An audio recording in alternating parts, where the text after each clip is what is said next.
4 дена поред вода на неколку улици во центарот на Штип или нема или е со лош квалитет и не е за употреба, рекоа денес на пресконференција од СДСМ. Без никаква најава претходно, жителите од оваа населба неподготвени беа принудени 3 дена да купуваат чиста вода за пиење во услови на продолжен викенд и неработни денови, со што немаа можност навреме да обезбедат вода.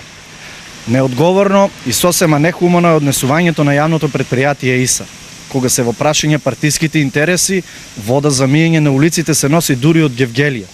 Одговорноста на ЈП-ИСАР е уште поголема, затоа што во претходните денови дозволија нечиста вода да тече низ чешмите, која е извор на зараза и ги загрозува човечките животи. Етапна промена на водоводната мрежа стара над 60 години е причина за прекините во водоснабдувањето на овој дел од градот. Менуваме сега за да обезбедиме трајно решение за граѓаните, зашто претходно никој не мислел на тоа, возвратија од ИСАР. Се работи за низа на дефекти кои што се случуваат на улицата Борко Талев, бидејќи имаме застарена линија над 50 на години, така етапно ги заменуваме, односно ја реконструираме водоводната мрежа.